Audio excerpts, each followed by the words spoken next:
Welcome to Islamic Life Coach School podcast. Apply tools that you learn in this podcast and your life will be unrecognizably successful. Now your host, Dr. Kamal Akhtar. Hello everyone. Peace and blessings be upon all of you. Today's podcast topic is extremely important and it clarifies a very commonly misunderstood distinction. Intensity of an emotion is not the same as nervous system dysregulation. Okay, so with that topic, I think I'm jumping right into it. And that's only because this is so important. The idea of this podcast came from Atsede. She is a neurodivergent licensed trauma therapist. And I'm grateful for her and her work and others like her in this space who are continually working to benefit people through their education and their lived experiences. Many people, especially women, are mislabeled as emotional and therefore dysregulated simply because their emotions are big in reality. Regulation of your nervous system is not feeling constant calmness. Regulation means to access these emotions with choice, language, and thinking, even when these emotions are intense. When this exact distinction is misunderstood, and mostly it is misunderstood, women are encouraged to suppress emotions instead of regulating their nervous systems, and this leads to long-term shame and harm. So the purpose of this podcast today is to help you understand that your intensity of emotion is not only nothing pathological, it also does not mean that you're dysregulated because of them. Dysregulated means hijacked, reactive, when your prefrontal cortex is offline. While it is easy to be hijacked because of intense emotions, especially if you don't know how to carry them, it does not always mean that because of the intensity of your emotion, you are hijacked. When you have access to language, when you can describe what you're feeling, when you can name the sensation in your body and put into words what you're experiencing, that means that you're still anchored and self-led, self with a capital S, meaning your highest soulful intelligence, your inner wisdom is intact. Your prefrontal cortex is still online. And this can all happen even while you're experiencing an emotion that feels very uncomfortable. Your emotional volume on itself does not signal that you're hijacked. What signals hijacking is if you're reactive and you're acting as if you don't have access to choice. Your mind can still be online if you have capacity to hold the intensity of the emotion. The higher your capacity, the more likely that your thinking mind will still be engaged and your discernment will still be available to you, which means that your choice is still intact. So what builds this capacity? Capacity to hold intense emotions and still have access to your wise brain. The most important thing that builds capacity is this news, this piece of knowledge that intensity itself does not equal dysregulation. Just because you're uncomfortable in your body because of an intense emotion does not automatically mean that your prefrontal cortex has gone offline, although it can sometimes mean that. But just as now you know that you can have access to choice, the possibility is that you will have access to choice through intensity. The biggest factor that turns that button to your prefrontal cortex on and off is your own meaning making about your interpretation of the intensity. And that's the intensity of the emotion you're feeling. If you think that there's something wrong because you're feeling something very strong and intense in your body, that meaning itself is a threat. And that creates dysregulation, which turns your higher mind off. So the first piece of information, and the best piece of information, that automatically, dramatically builds your capacity is this discovery that intensity does not automatically mean reactivity. Your interpretation of the intensity does. You can interpret that intensity as a burden, as a nuisance, as a gift, as a side effect. You can interpret it as a byproduct of your highly efficient mind. Your interpretation builds or shrinks your capacity to hold that intensity. Fascinating, isn't it? I love the brain, alhamdulillah. You can choose other practices, like tuning towards body-based practices, somatic exercises, during intense emotions. This as a conscious act for the completion and integration of the emotion. not as an attempt to calm yourself down or shut the emotion. You can build your capacity of intensity by allowing your body to process it. What the mind already understands, you allow your body to live through it. Somatic movements, breath exercises, grounding, sensory shift to help your system finish what it started, so that the emotion does not linger, or it does not get stored as tension, or it does not leak outside of the current situation. It doesn't come out sideways into your other relationships. This is self-leadership. This is you building your capacity. If you suppress, judge, or prematurely silence your intensity, the prefrontal cortex will shut off just because of the judgment of it. You know that you are not dysregulated as long as you have access to discernment and choice. When you're anchored, your thinking mind is still available.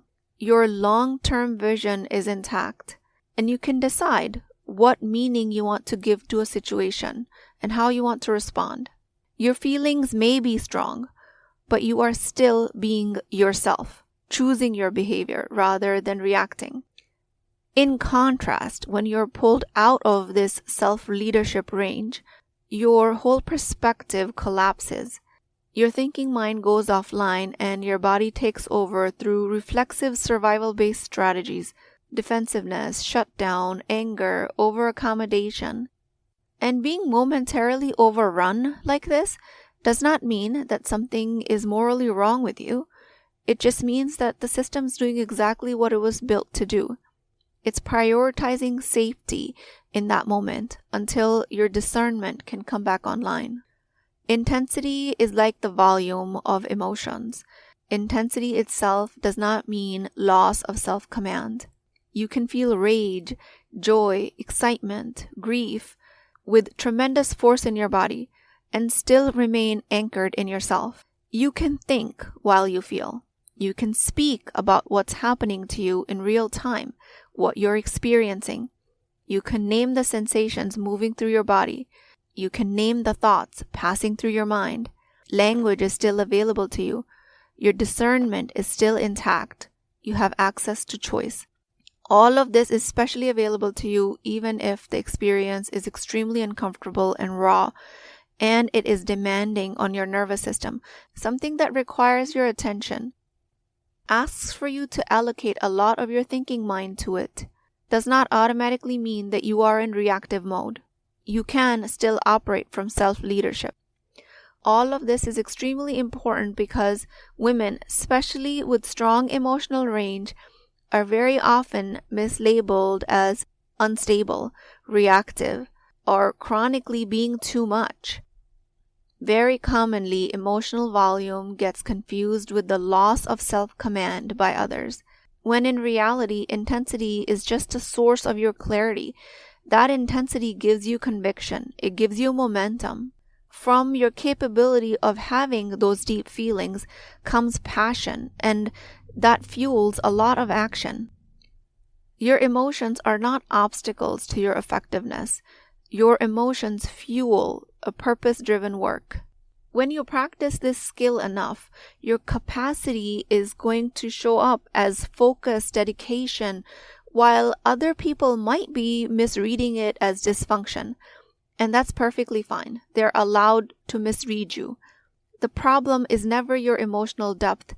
The problem is that the culture overall mistakes your aliveness and teaches you that your passion is somehow instability. And then you never get to recognize that your emotions are a source of your power. Intensity does not equal instability. You can be crying and be fully coherent and self-led.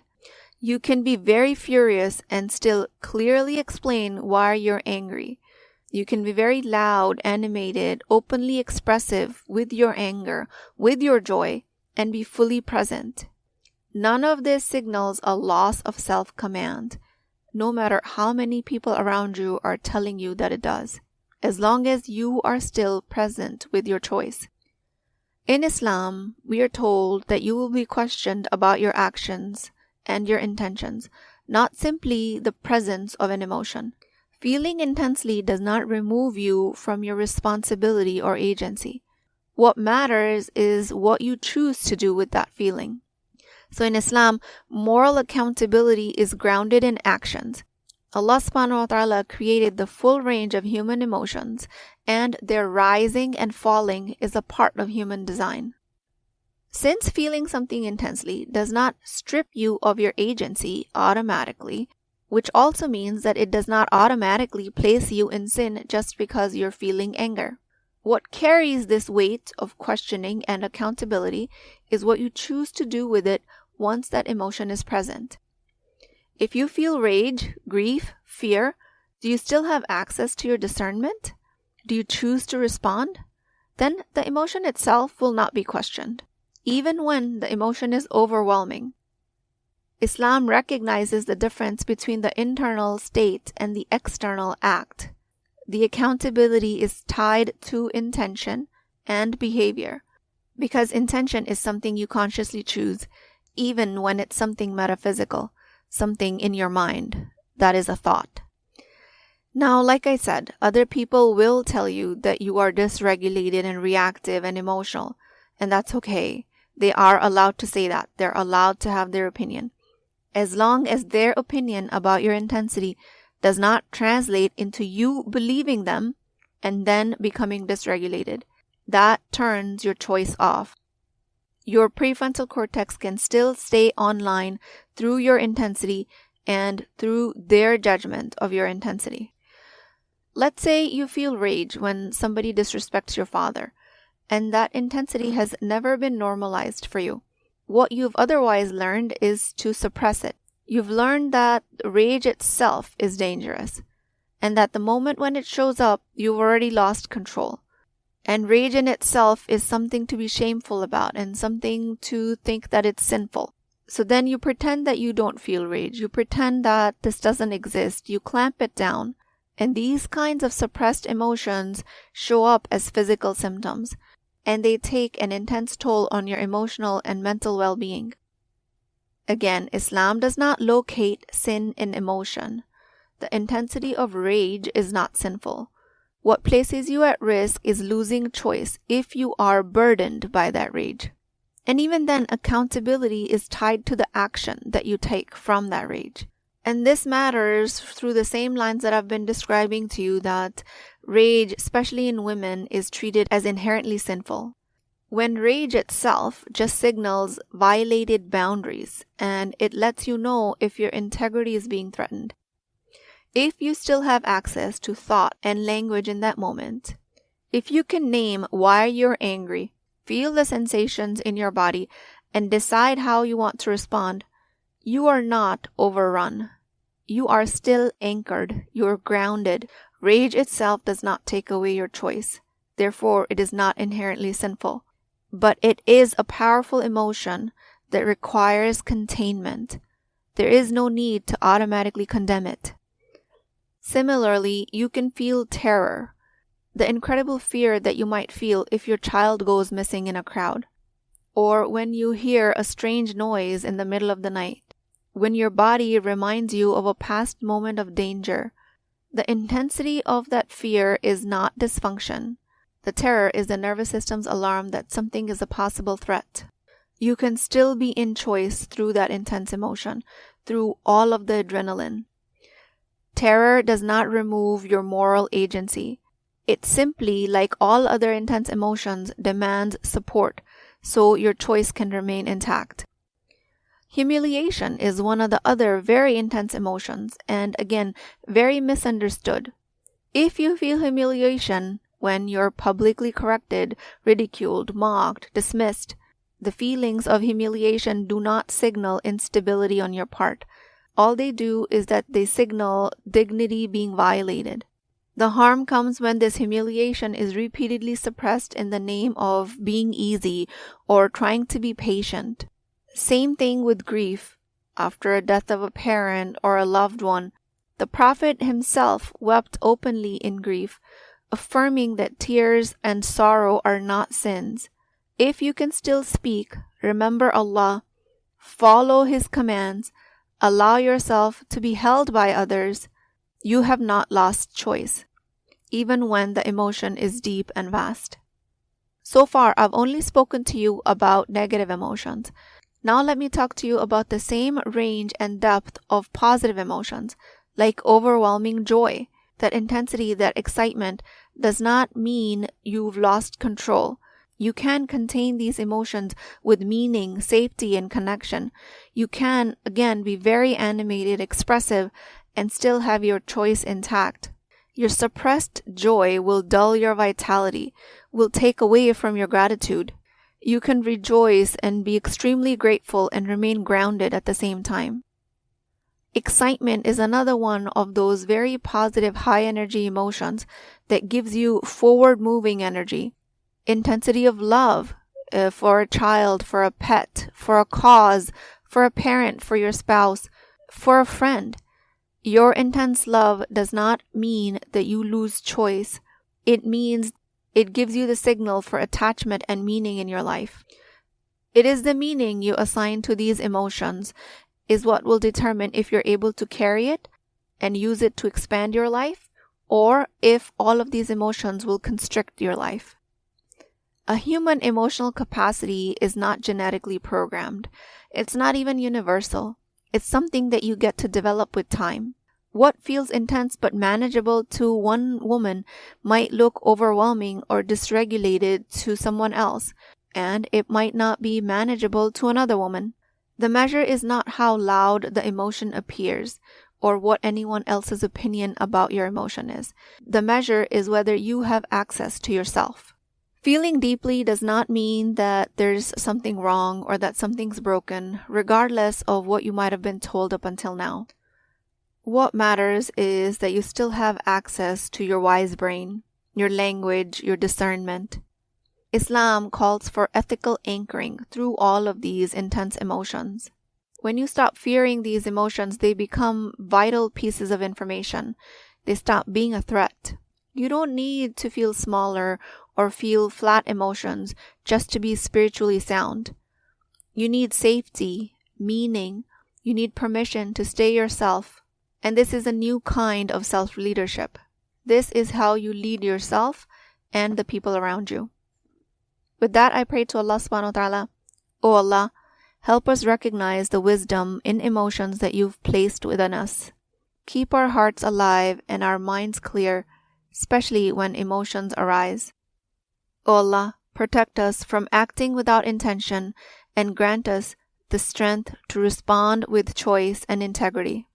Make our emotions a source of insight and make our self-leadership a means of drawing closer only to you.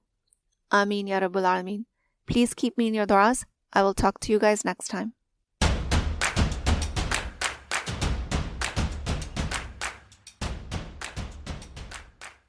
Before you go, I would love to hear from you.